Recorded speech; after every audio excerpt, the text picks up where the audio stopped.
Hello, everyone. This is Adam Meister, the BitcoinMeister, the Disrupt Meister. Welcome to the Superspreading Bitcoin 2022 show. Today is September the 20th, 2021. Strong hand, long-term thinking, buying over crying. That's something to do today. There's a lot of crying going on. You should be buying, just like the dictator of El Salvador is doing right now. He's buying 700 Bitcoin they got down there. That's pretty good.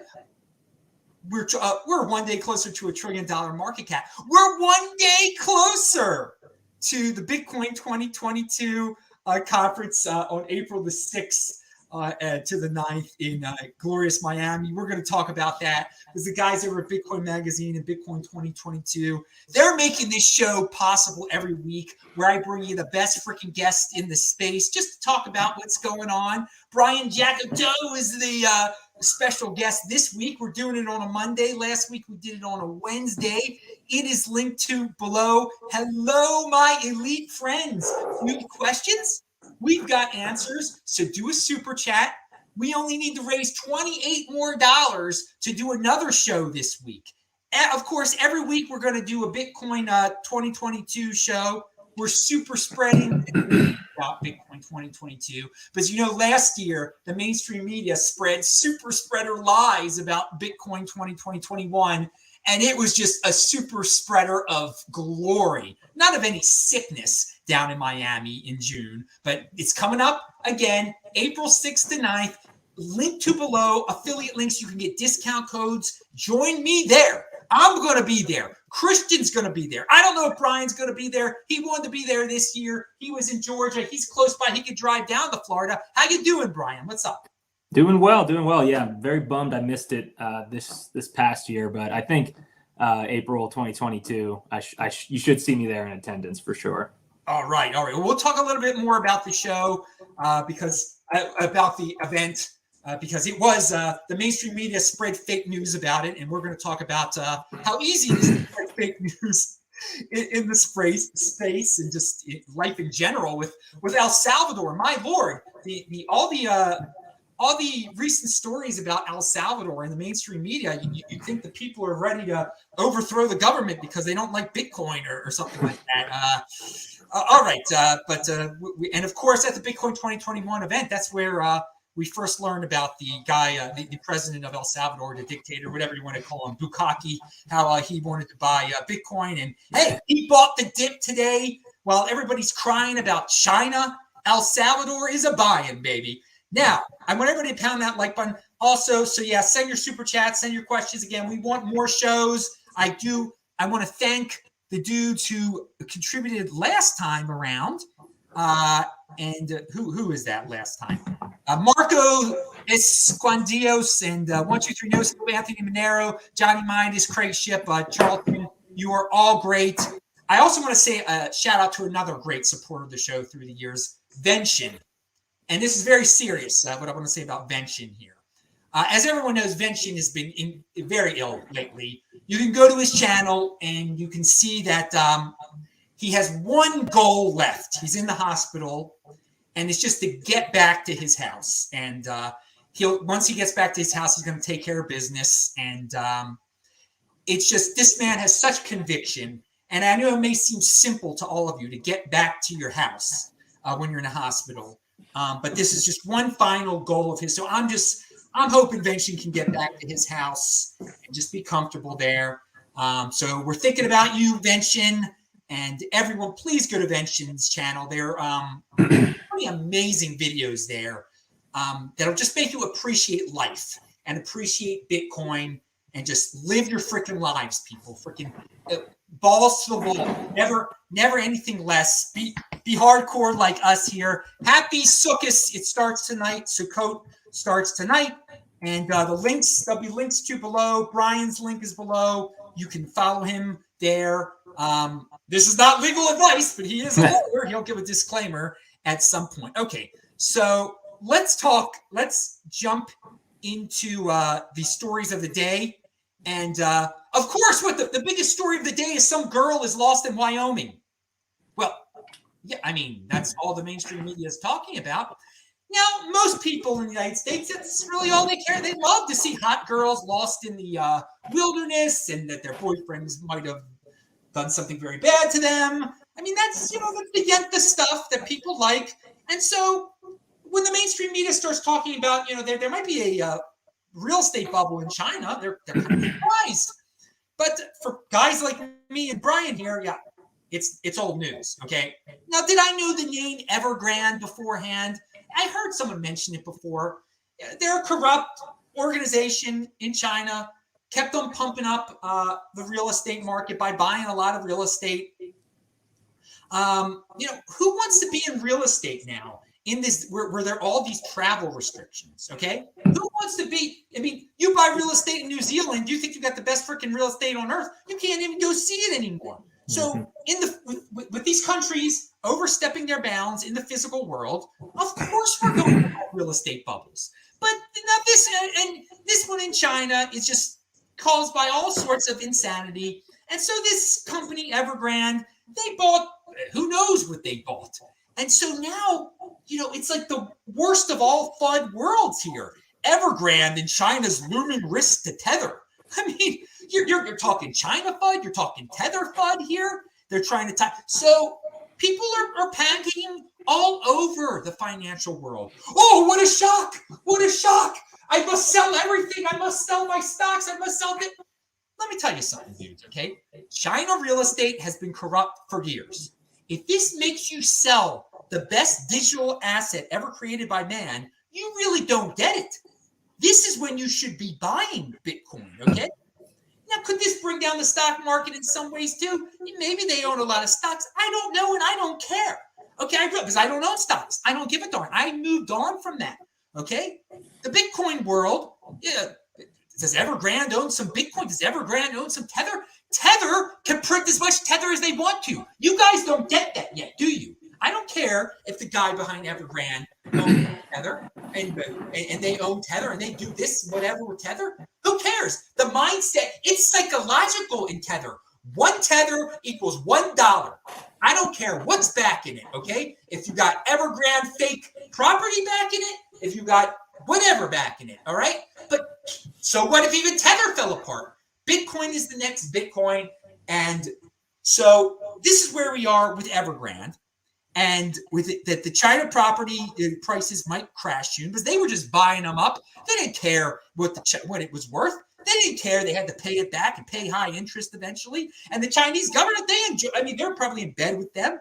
It is what it is, dudes. So if you feel threatened and scared because of that Evergrande is going to bring down your favorite bank or your favorite stock market, I mean, you're in the freaking old world, dudes. Okay, this is the digital world, and we're going to get into this later. I mean, these kids, they don't care. They're not buying Chinese real estate. They're buying freaking NFTs. I would rather own a freaking NFT than some Chinese real estate through Evergrande. Okay, so what's your take here with Evergrande and the FUD that is surrounding it, Bryan? Well, so I think the Evergrande situation, and everyone's fears about contagion and having it spread into every aspect of the financial system, it just sort of just shows, number one, how prone to panic we all are. I mean, we love panic. Most people can't get up out of their bed, every day unless there's some panic, that they've got to go check on. I don't know how correlated or connected all of this is, but I mean, to its effect on Bitcoin, I can't imagine would be any more significant than what we experienced when we had the original COVID crash. Because there are people that panic that a lot of people experience. It's not, Bitcoiners, people who hold Bitcoin aren't necessarily immunized to it. So a lot of people, these, sort of weak hands will hear about this and try and front run it and sell, and it creates this sort of cascading effect. So there is, I think, a degree of contagion in that respect, but that's really entirely just in our own minds, and there's no reason that Bitcoin should be correlated to this at all. Now, because some people are prone to panic, it might have some immediate type of correlation, But it just as what happened in the coronavirus, Adam, when you bought 2 Bitcoin for 10 grand, these, as you said, these are buying opportunities. These are opportunities to sort of understand what you have and what you're holding on to, because people who get what they have bought with Bitcoin, who really understand it, this does not affect them, particularly if you have a long-term hold plan. I look at it as deep savings, so it's not something that I'm going to be trading and hopes to sort of catch some downturn and then have a huge spike and sell it there and then try and catch the next one. It's just not it's not why I bought Bitcoin. It's not why I am in Bitcoin. And so there's tons of people like that in the system. Now, there are, of course, those who do like to trade and who panic on this type of news. But I think if you understand what you have with Bitcoin, stuff like, a credit crisis in China over, a real estate conglomerate, it just doesn't register really. Yeah, and I do enjoy that they try to make it the FUD headlines. You got to throw in Tether, you got to throw in Bitcoin, you got to throw in China. This is a dream for the FUDsters. And I do want to remind everyone, if you fiat freaks out there that panic every day, because the price dropped in the last 24 hours considerably. So what? Maybe this will calm some of you guys down. Go to the CoinMarketCap and see the 7-day. How much has changed in the last 7 days? It's hardly dropped in the last 7 days. It's a turbulent freaking asset, dudes. I mean, from week to week, it's different. Okay, that usually, if you check back on a week, well, not usually, sometimes you'll see, oh, it's the same as it was last week. I've just got such a short-term mentality. I'm panicking because in the last 24 hours, it dropped to $5,000. If you compare it to last week, 7 days ago, it's about the same. So maybe that'll calm some of you fiat freaks that are out there. But for me, being a veteran, and you can see how much of a veteran I am by following me on Twitter at TechBalt right now, TECHBALT. You'll see the main tweet that I just retweeted from exactly 7 years ago. 7 years ago in a day, September the 19th, 2014, when Bitcoin was like $400 some, and I'm wearing my Orioles shirt, and I say buy $10,000 worth of Bitcoin. If you did that, that stash of Bitcoin you would be a millionaire now, thanks to me. So, and so since that time, there's been all sorts of China and Tether FUD, and during that entire time, most of it, I knew about them building all sorts of insane empty cities in China. I didn't get caught up in the not 2016 election hype, the 2020 election. People were living through, they knew every aspect of Hillary Clinton and Biden and Trump and all of this, but they didn't know about there's a lot of fake economic insanity going on all over the world. But throughout it all, there was the security truth machine of Bitcoin that you could have just stuck with since 2014. And you, again, follow me there. Go down there now. Today is that anniversary. 7 years ago is when I made that video of me with my messy long hair there. Some kid with his messy long hair telling you to buy $10,000 worth of Bitcoin. And yeah, it wasn't really exactly a kid there, but I looked like a freaking kid. And you were much more soft-spoken too. Very, very, very nice and soft-spoken in that video. Must have had neighbors that you shared a wall with or something. Who knows? I was just calm. I was calmer because the Orioles had just recently clinched the American League East. I don't know why I was. Anyway, what a world! And you can see the baseball world's changed a lot since then. The Orioles really were the best team back then, not the worst team. Okay, so there's a little distraction for you. All right, enough about so yes, the Chinese property could all crash, and I mean that is an asset. And there is one thing I want to add to that too, yes, Adam. When you please, yeah. So especially for everyone who's all the Bitcoiners out there, when I have noticed, pretty much uniformly when we see these sort of systemic drops within the crypto world where sort of everybody's going down, that Bitcoin, I mean, I know that there's plenty of dispute over Bitcoin dominance and what's the most reliable metric. I mean, is it probably not market cap? But nevertheless, people measure Bitcoin dominance in that all the time. And even CoinMarketCap has it sort of at the top little ribbon on their website. And whenever we have these sort of crypto-wide crashes like this, Bitcoin's dominance always increases, like sometimes significantly. It's able to weather these crashes so much better, and that's part of my thesis for liking it over all the others.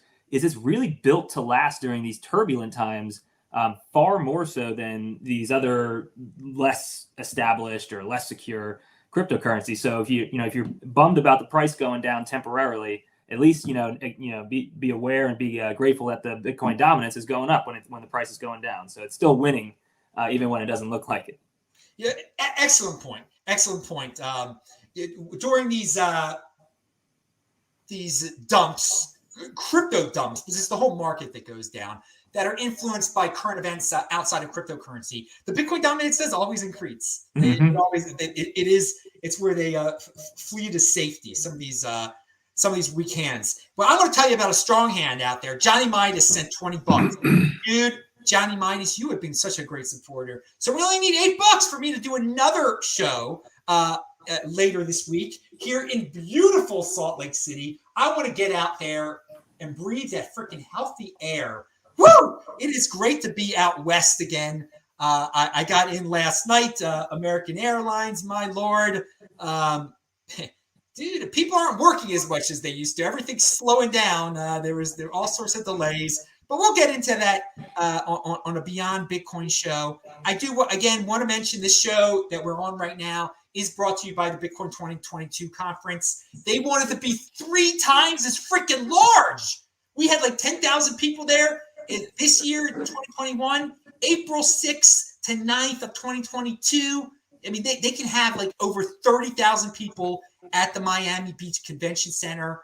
It can hold 100,000 people, actually, 100,000 people. And again, there's going to be an industry day on day 1, day 2, and 3 is the main conference day, and you're going to have the speakers. And April 9th is the music festival. And and that day will be all about networking, the last day. I mean, part of it is I love just meeting the people. So you can get different packages. Again, use my discount code. It is linked to, everything is listed below. The actual discount code, what is it? Adam 10? I got to make sure I actually read the correct. What is it, dude? Who could read down there for me? Oh, and somebody in the chat actually just said, hang on, something about Vention. Let me, prayers for Vention. Exactly. Prayers for Vention. And yeah, dudes, the code is, God, is it? Yeah, it's Adam 10. It's that freaking simple, but there's a link you can use also. All right. So we thank the guys over at Bitcoin Magazine. They are hardcore Bitcoiners, okay? But as I said last time, people get into the conference that are altcoiners and whatever. You hear all sorts of altcoin news, altcoin noise on the periphery. The big altcoin noise this year in June was Dogecoin.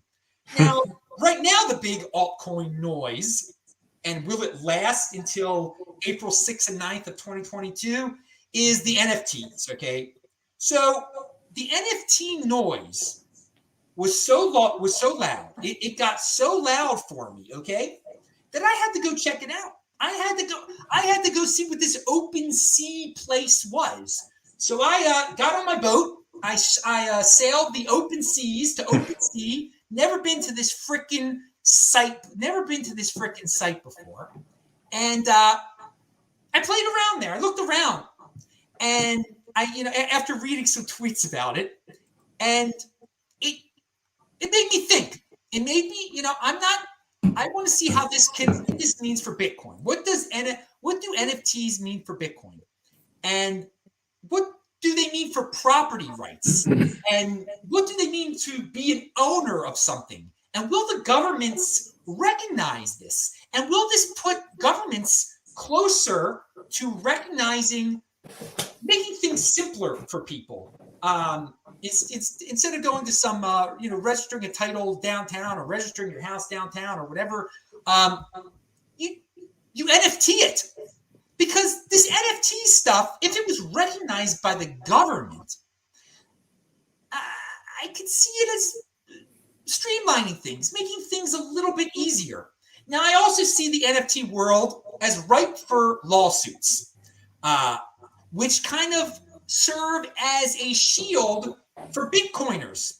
It'll, instead of lawyers trying to sue you in the Bitcoin world, they'll go over to this NFT land where there's plenty of opportunity to sue people for, stealing your NFT, saying it's really theirs on Solana when you made it on Ethereum. And, I'm not going to get into it, but I will say this.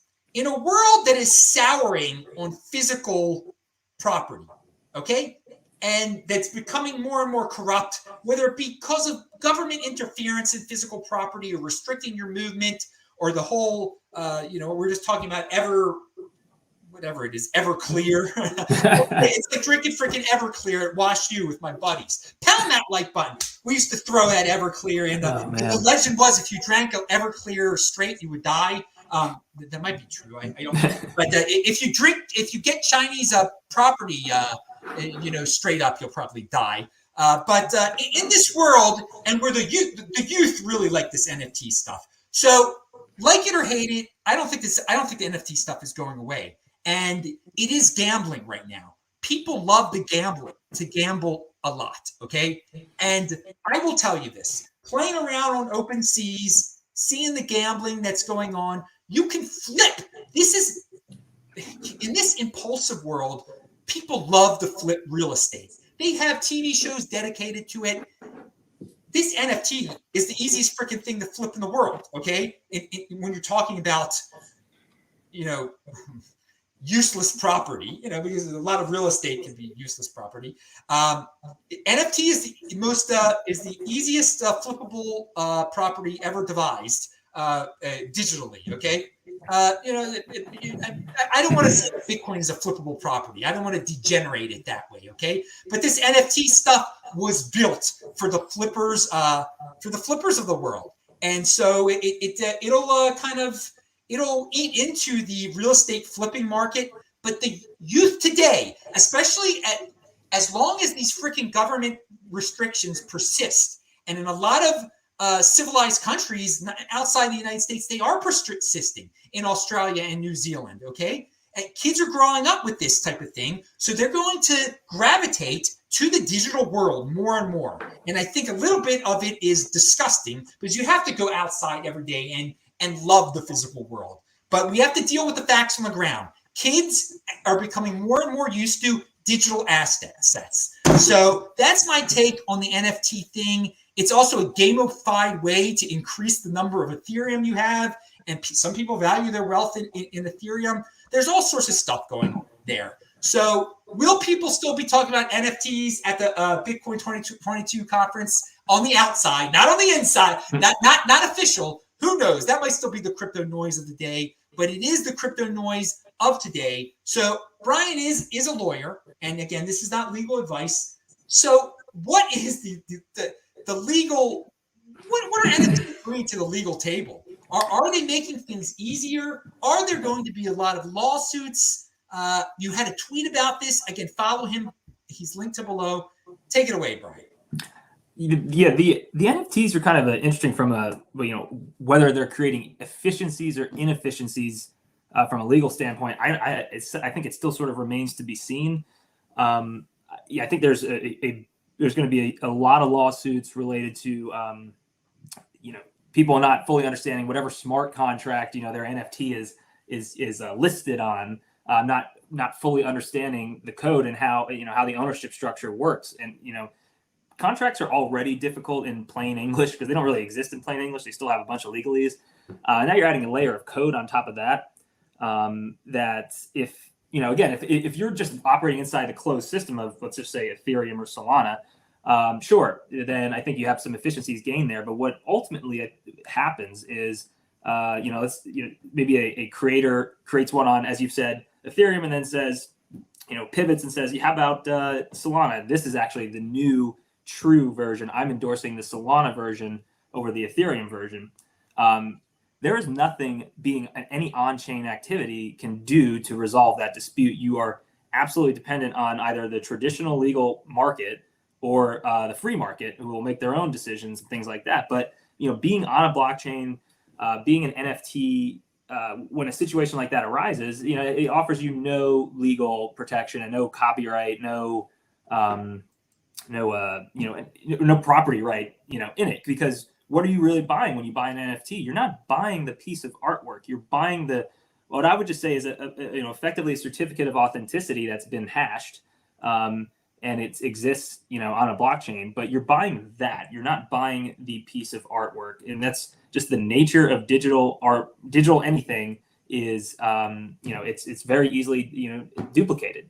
So I think you'll see a lot of this stuff end up in court anyway. And maybe you'll get some low level type things where it's settled on the blockchain and everyone figures it out that way. I just don't think that's going to be the case for important disputes, because they will just default back to the traditional legal structure. So it almost seems sort of unnecessary or redundant, or not as maybe useful as people currently think it is. That being said, I do think NFTs are, it's a really interesting concept. I do think it's funny that one of the early criticisms of Bitcoin was, oh, these are beanie babies, or, these are, Tamagotchis and things like that, just collectibles. It's not, and we said, no, this is a very unique asset. It cannot be duplicated.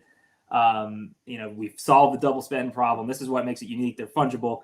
And, despite demand, you can't create another one. And now with NFTs, we've basically created digital beanie babies. They've gone actively to create collectibles and digital beanie babies. So it's interesting that the response to that critique has been to just go ahead and say, yeah, let's go ahead and do that. It's Pokemon cards now. So that's interesting. But they're an interesting aspect. And I saw the other day there was an article. Someone bought a Princess Diana piece of her wedding cake from 40 years ago for like $3,000. And it kind of just hit me as a realization that, just because I don't understand the value in something like this doesn't mean it doesn't actually have value to a small, subset of people, and they'll, trade it amongst themselves and play with it. And that's all fine and good. I don't think it hurts Bitcoin at all. And I think, you listen to guys like, I think it's Samson Mao and Adam Back were on Peter McCormick's podcast not too long ago talking about securitization, or doing securities like STOs and NFTs on a second layer of the Bitcoin network, using, I think, Blockstream is what they're using in order to do it, and using their liquid sidechain. But that's a really interesting aspect. And if that can be perfected, that's huge, because then you can issue these things on Bitcoin and have them settled on Bitcoin, which is the best form of money in the world, despite how Ethereum has, certain people within Ethereum have decided to say that Ethereum is better at money than Bitcoin, which I find hilarious. But the more you can connect that really good form of money inherently to these sort of interesting layer 2, layer 3 projects, that better it is for Bitcoin, and the more likely they are to succeed. So is that going to still depend on a traditional legal structure? Certainly, I think, to a certain degree. But it's a fun project to build on top of Bitcoin, I think. Now, you just you mentioned to me before the show, some think blockchains like Ethereum that incorporate more are better poised in this economy. But so you're kind of almost getting into that right now, aren't you? Well, so I don't think that the blockchains that incorporate more like Ethereum are going to be the ultimate winners, because I think for what they gain in that sort of exciting aspect where they're like, we can do all this, you can do Turing complete language, you can build your smart contract out, do all this. They lose in inefficiencies and they clog their blockchain. So the only way to really counteract that is centralization. And that's, once you've done that, you sort of taken your blockchain and made it not useful. So it's it doesn't make a whole lot of sense to put all of this stuff on the blockchain. A lot of it will do better on higher layers. And I think anything that Ethereum can do on its base chain and clog up their network can be done on a higher layer in Bitcoin and not clog up the network. So I think in the end, it'll do better on Bitcoin, but it's just going to take time to get people interested in it. I will say this: it's clearly the NFTs are clearly clogging up the Ethereum blockchain right now. Mm-hmm. Some of the transaction costs are insane to move your NFT, and I was seeing all sorts of all people complaining about all sorts of fees in regards to NFTs on Ethereum. I mean, you got to do it like at 3 a.m. on the East Coast if you want a good deal. But people are doing it. I wonder one last thing about NFTs, and I mentioned gambling. Leading NFT game Axie Infinity did more revenue in July than the entire Las Vegas Strip. The growth of this industry is staggering. Now, I don't know if that is true, but that is staggering. If that is true. But yeah, a lot of the reason people are using, are playing around in NFTs is because you get the same thrill from, buying the right one and selling it for more as gambling. And in this world where people are telling you to be scared to go to physical Las Vegas, you can have a Las Vegas in your own freaking bedroom on your computer when you find the NFT that no one else found, and now you can sell it to some sucker MC for $50,000 or something. You bought it for 50 cents, and that's what everyone seems to be doing. It is fun, just like gambling can be fun. It is fun when you win money at a slot machine. There's no doubt about it. You get a thrill when you bet on black. Like Wesley Snipes said to do, always bet on black, and you win $1,000 at the table. All right, that's what the thrill that a lot of people are getting with these NFTs. But in this more and more digitalized world, where people like to brag about their assets, they can look. I've got a $50,000 NFT. I mean, it's better. NFT Lambo is better than the physical Lambo. I mean, we're getting to that mindset now, which is for people that are over 22 years old. That is kind of weird. But these teenagers today, 18-year-olds and 19-year-olds, who their entire college experience, this is pathetic, has been digital. Well, why not have a digital asset? Their entire college experience they paid $100,000 for has been sitting at home, digitalized. Well, why not have a digital assets now? So it's normal. It's unfortunately, this is the way NFTs get normalized. I think it's disgusting that fear is normalizing them. But one part of it. I mean, again, it's just as the world evolves, of course, the world becomes more digital in a healthy manner also. And with that in mind, going back to something that I forgot to say about the Evergrande crash, just bottom line is events like this should make people more comfortable with going digital and just say, you know what, I will own Bitcoin, because what's happening with Chinese real estate can't happen with Bitcoin. It can't. It's not the same thing. You know how much is really out there. You know it's not fake. You know it's not put together in a haphazard way. Some of this Chinese real estate that this company owns, who knows? It could all fall apart, physically fall apart and stuff.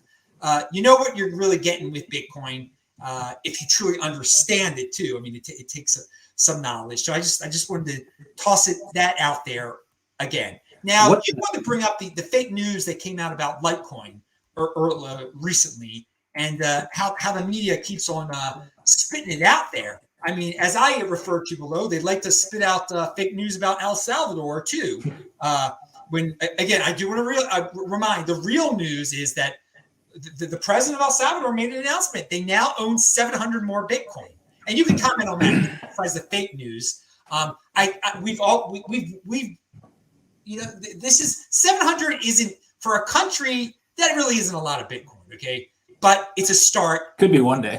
We've dreamt of this for a while. So now a country is straight up admitting they're buying Bitcoin, which is great. Other countries will get on board because of this. But I just thrown out a lot out there. Fake news that the media keeps spreading and people buy into right now. It's just the media cycle moves way too fast now for these people to be honest. So take it away, bro. Well, yeah, I mean, hey, didn't we just have like a horrible situation in Afghanistan, 2 weeks ago? And it's essentially a non-issue at this point for the current administration. The military just admitted too that it like bombed 10 civilians, on accident in Kabul. there's hardly any outrage over that. I mean, that's insane. And they said, and the military also said that they won't be disciplining anybody over this situation. And the world's going to look at that and be like, I look at that and I find it kind of horrible. The world, who has no attachment to America, is going to look at that and be extremely angry, I would imagine, because the fact that it was an accident, it appears to be, and that's horrendous, I get, but there's also no discipline for this tragedy, and it's like completely been swept under the rug by the media or whoever the next shiny object sort of caught our eye, whether it's the girl in Wyoming or the Evergrande thing, or there's just always a million new things to be concerned about. It's exhausting to try and keep up with, but that means that people are not being held accountable for bad choices and bad decisions, and that's a problem as if that continues. So that's a very unfortunate aspect of this new 24/7 365 media saturation existence that we all live in. And it doesn't bode well going forward. But yeah, when you're talking about sort of both the El Salvador situation, the Litecoin situation, where someone put out a fake press release, I constantly am going back to the whole gel man amnesia. I know I sent you something about that. I'm sure you've heard of it. I probably was exposed to it for the first time, 6 or 7 years ago, but now it seems to be everywhere, because it just shows, when you read an article in the media about something very well, and this is just straight gel man amnesia, but when you read an article in the media about something really well, and it just is horrendous, you look at it, you go, this is awfully done, they're wrong here, they're wrong here, they're wrong here, and they misspoke here, and then that's how it is in every industry I'm in, whether it's legal, crypto, or whatever. It's consistently really poorly done, and they do that in every other aspect of life too. So if you're an engineer and they're doing an article on engineering, the engineer is going to be like, wow, that was so bad. That's so wrong. And they just, I don't know if it's purposeful, if it's just, them being incompetent, or it's just the world being too complex, but they're impossible to trust, because they're either screwing up on purpose or they're screwing up on accident, but it's always wrong. It seems always. I mean, that was the exact, that's where the title of this weekly program comes from. Superspreading Bitcoin 2022 is because the media, I was an expert in Bitcoin 2021. I was there. And so how does the media cover it? Saying it's a super spreader event. I mean, they had nothing to do with the event itself. And people weren't getting sick because of it.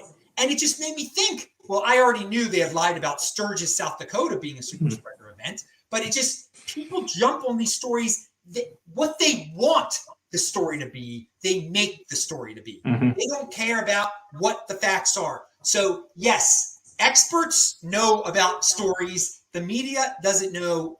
I mean, the media could do a little bit of research and become somewhat knowledgeable, but they just paint the picture of what they want and we live in a clickbait world, dudes. Yeah. We live in a clickbait world. And so when they get a fake press release that is really juicy, like Litecoin and Walmart, they don't even take the time to research, because they want that. Yeah, man, that story is going to sell. So Chris Black reminds us in this tweet, and I might have read this before, but I want to read it again, just so everyone is aware, crypto did not create fake press releases.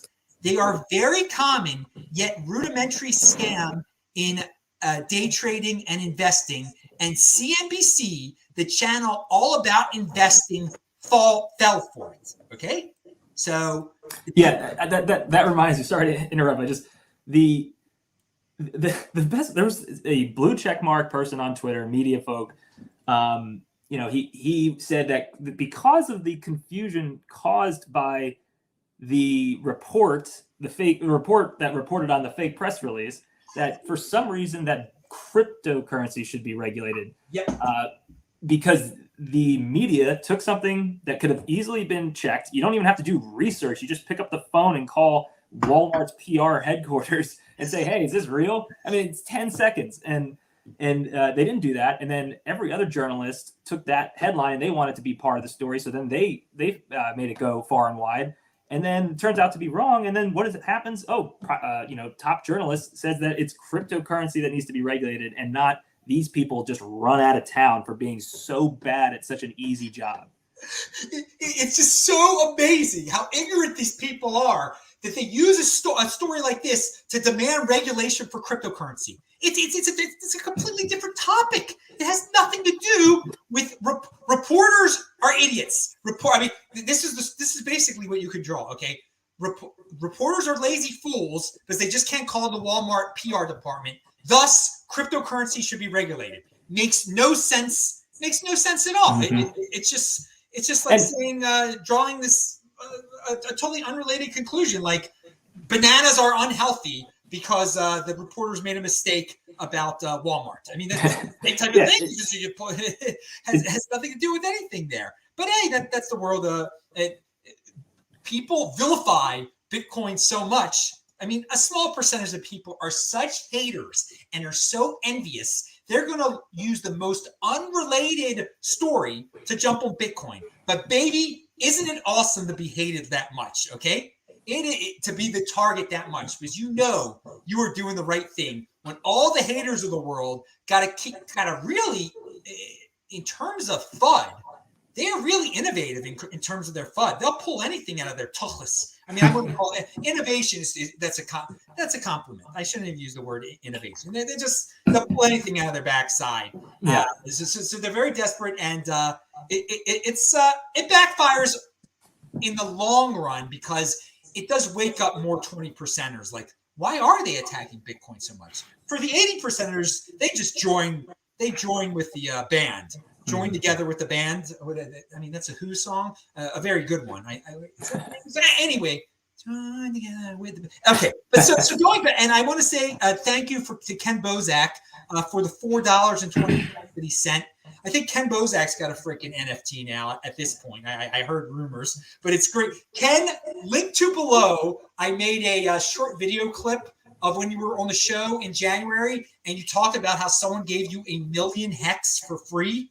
I made a little clip of it because it's pretty freaking hilarious today, considering what is going on in the world of the often insane world of Richard Hart's cult called Hex. It is that little clip is linked to below, and because Ken sent that 420. Guys, we only need $4 more. $4 more. Someone send a $4 or a $5 question, and we will have enough to do another show later this week. And I've got a lot to talk about, dudes. I mean, I have a list. You can see on another show I did last week on the links below. There's so many links that I didn't even get to cover. So, I mean, there are a lot of topics that I could do 3 more shows this week. So send $304, people. All right. You want to talk about inoculating the army in George Washington? Yeah. So, because we're gonna cover all sorts of subjects today. But yeah, a historian that I follow and kind of enjoy his work wrote an article for Time magazine recently, sort of praising the vaccinations for the universal vaccination requirement for military. And compared it to George Washington in 77 when he mandated inoculations against smallpox for the army that he was in control of up there in the north. And I just find it to be just a terrible analogy because smallpox had a kill rate of at least 10%, maybe 20, 25. Some say higher, but in that time period, kill rate of 10 to 20%. Of healthy individuals, otherwise healthy individuals. It was terrible, horrible disease. And when they weren't obviously vaccinated back then, they were called inoculated. And so they had to get, either a deadened version of the disease through someone who is just about to die, or they used cowpox, which is a less harmful version. And often, the belief was it often give you immunity to smallpox as well. So you have a less tough time. But it was destroying the army in the field. That's the whole problem. And if your army can't fight, 10 to 20% are dying. Not to say less who don't die, but are horribly stricken with this illness. You have no useful army. I understand and appreciate the need for sort of an inoculation in that circumstance. While I probably disagree with it being mandatory, but at least I understand it. In this situation, we've got millions of troops that they're going to be now vaccinating with this new treatment, mRNA treatment. And, the military is by and large pretty young and healthy. That's like sort of their thing. They're not as healthy, I guess, as they used to be, but, they're still very strong, healthy people. And I think I read something that was the total COVID fatality rate among active military members was like under 100 people total. And so we're, vaccinating against this disease that just doesn't kill that many of our active duty military, doesn't sicken that many of our active duty military, and we just don't know what's going to happen. I mean, you can see just from the April, May to of 2021 to now, the talk from the powers that be about the vaccine has changed. They're changing what it can protect against, what it doesn't protect against. What you can do and what you can't do if you've been vaccinated. They've changed a lot, and we're running this massive experiment on our military, and I hope it all turns out okay. But it's just a ridiculous comparison to a disease like smallpox, which killed so many people and crippled the functionality of the military, to this, which just hasn't killed that many people in our military. And now we're just running a hopefully successful experiment, but who knows? An interesting question is, if we took a poll of screaming Karens, what percentage of them would think that the current virus is as dangerous as smallpox? I would say a high percentage. People really think it is the Black Plague to this day. China did a great job with their fake news when they would show the people falling down dead in the middle of the street to Americans that fake, and that was fake, of course. That There's videos they made of guys like dropping dead in the middle. They weren't really dropping dead in the street. So, it's sad. People, it really, the fear of illness for certain people just blinds them to reality and gets them so scared they can't change their mind about something. Like since March or February of 2020, we've learned so much about what this virus really is, but many people are just still stuck that it is like smallpox. It is as bad as smallpox. So it isn't, guys. I think most people watching this show understand that, but there's I wonder what percentage of the population thinks it's it is as bad as smallpox. Excuse me, this healthy water here is making me sound a little unhealthy there. All right, so I want to wrap it up here in a second, because we're about to hit an hour. One more current event I want to get your take on, but I just want to compare. Again, I mentioned the Bitcoin 2022 conference a few times through the show and how much fun the first one was. But Chris Black, and I think I mentioned this on past show, he said, there's a conference called Mainnet 2021, which is a DeFi conference. And DeFi is supposed to be accessible to all. But apparently this DeFi conference is not accessible to unvaccinated people. He says, are there any Mainnet 2021 speakers who have spoken out against the unfair banning of unvaccinated people from the event? I haven't heard anything from anyone. I'm starting to think that most participating in the event actually support the segregation. So it's very interesting that something that's about open finance for all is, and this is an event. So again, it's a centralized event. They're not letting in unvaccinated people, and that is the opposite of freaking Bitcoin 2022. Okay, they let in anybody. So very interesting story there. That I don't think that Chris Black is a big DeFi guy, and he's been covering this, but I haven't heard anybody else talk about this mainnet event banning people. And I love that finance and NFTs or DeFi and NFTs, one of their talking points is we're bringing this to all the people of the world. Okay, so if that's your freaking ethos, then your physical events should bring that to the physical world too, where we are open to everyone. but apparently just in the digital world, they're open to everyone. Yeah, it seems like their blockchain activity is actually grafting very neatly onto their real world activity, because they do consider themselves decentralized finance, but in reality, most of these things have central points of failure and are just like traditional finance. So now they're doing. Nice shot there, Bryan. Count that like button. That was a stinger. That was good. Don't email me, everybody out there. Oh, man.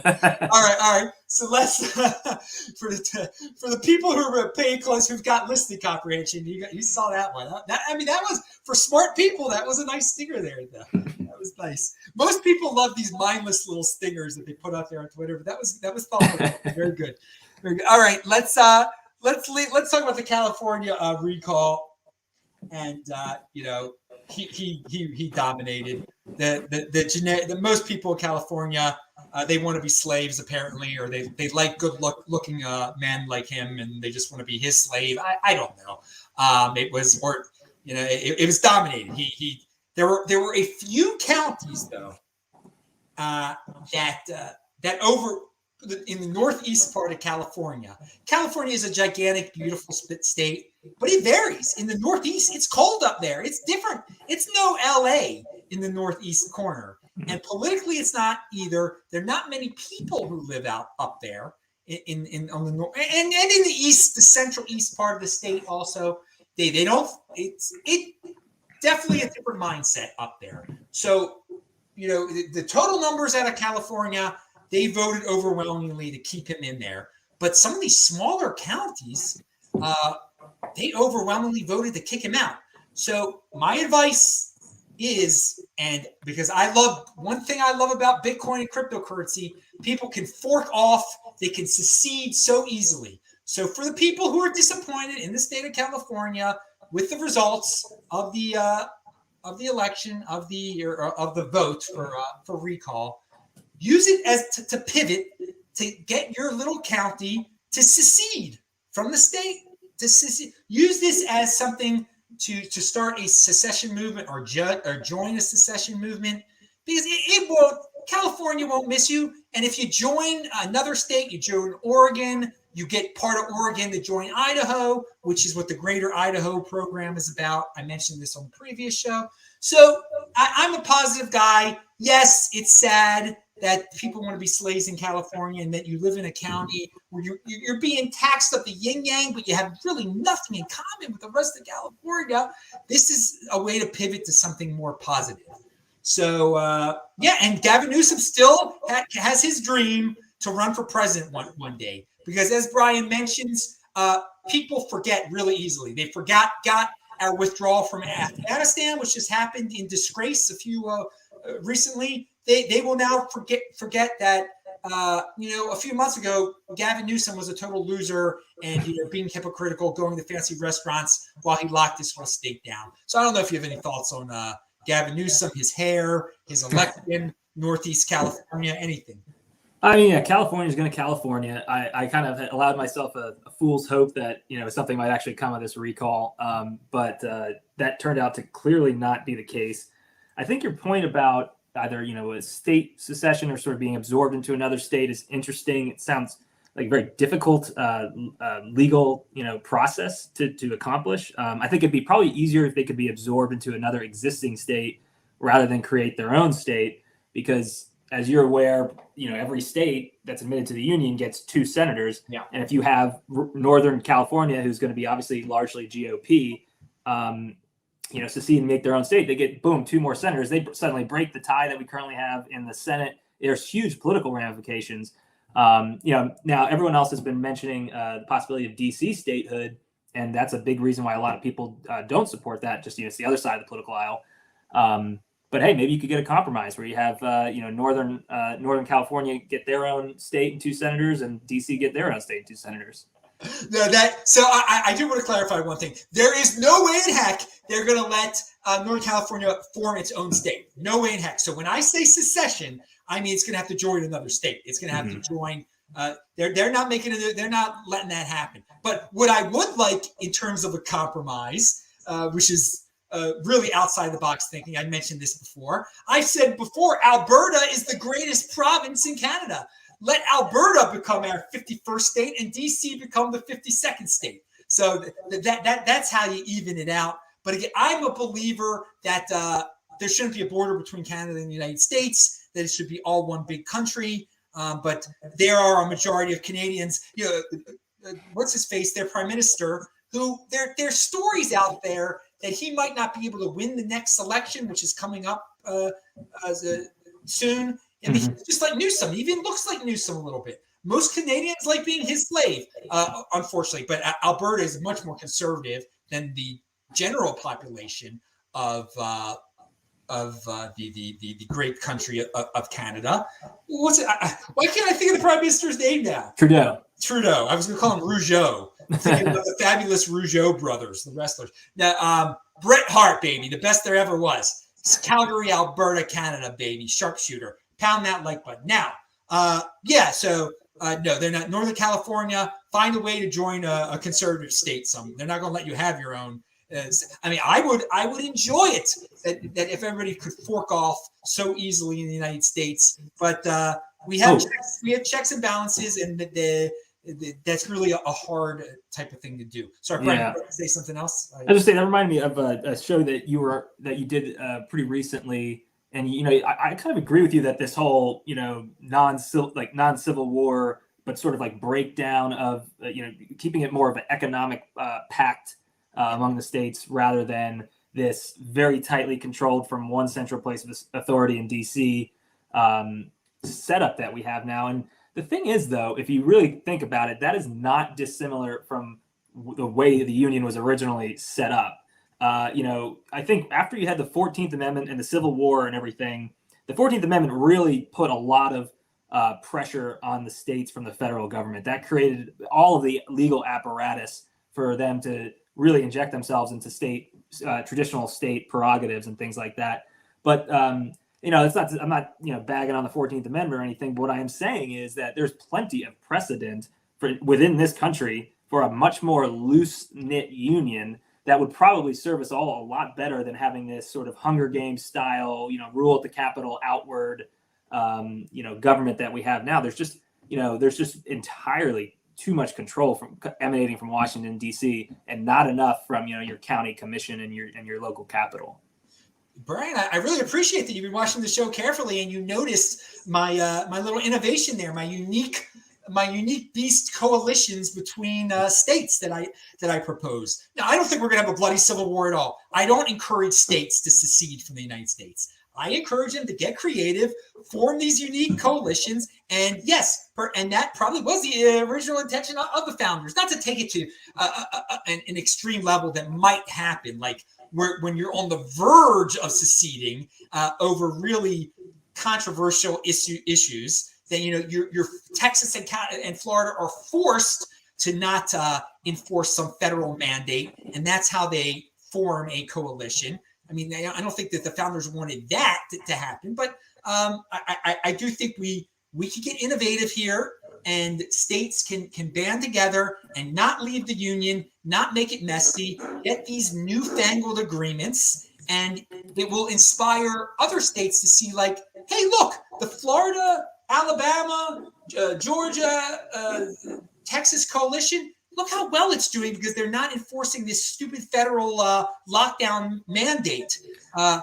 We got to demand that our state follow their lead and shoot back on the feds that get rid of this ignorant mandate. We're going to just not enforce it. Sorry, you're going to say something. Yeah, I didn't want to interrupt, but yeah, just to say that I love the concept.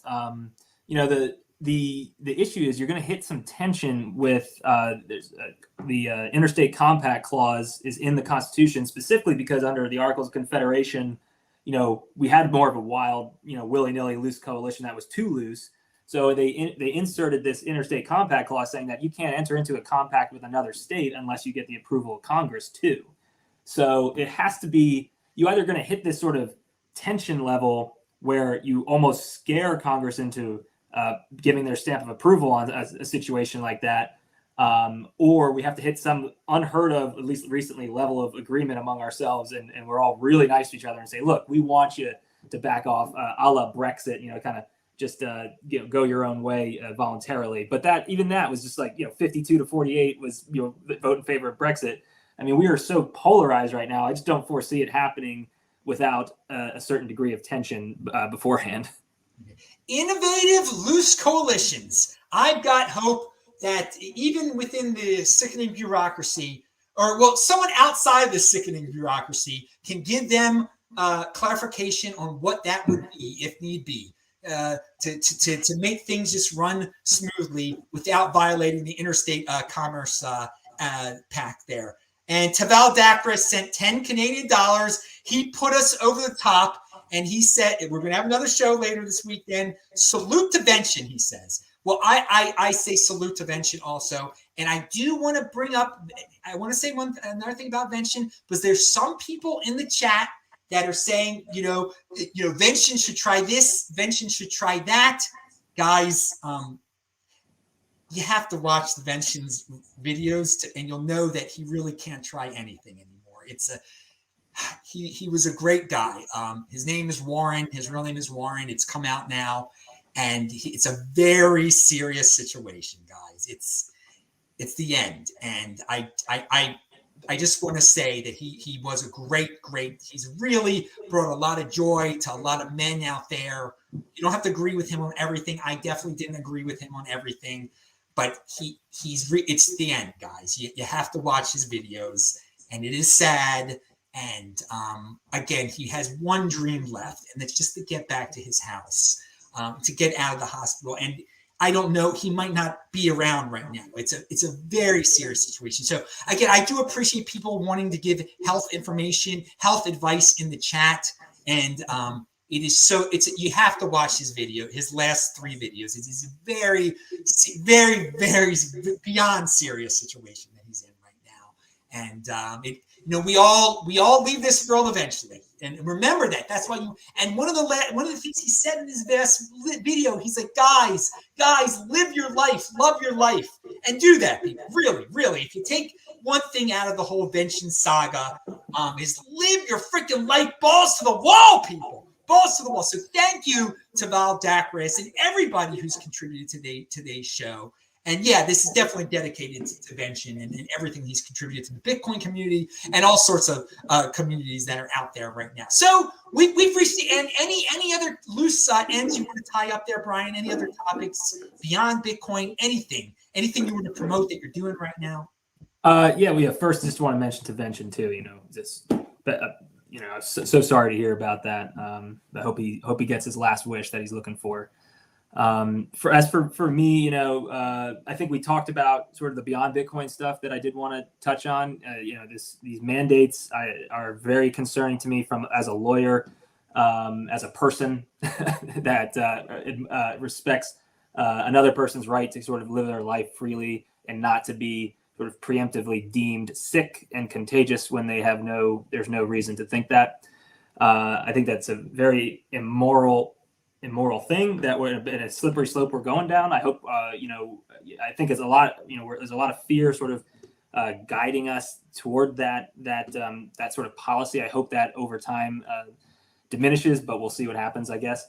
My personal shout out to my stuff is, I'm with the law firm Taylor English. We focus on Bitcoin companies and folks in Bitcoin who have legal issues. We want to help you out. So if you guys have any legal issues, check me out on my Twitter handle there. You can get to me through that, or you can go to Taylor English's website. But we're trying to get in the break into the Bitcoin space and help out folks that have legal needs and are doing interesting stuff in Bitcoin. So, give me a shout if you need anything. All right, dudes. That is the end of the show. It was a great one. It went by really fast there, Bryan. You're best freaking guest in the space, dude. One of the legends from This Week in Bitcoin, which, it might come back soon.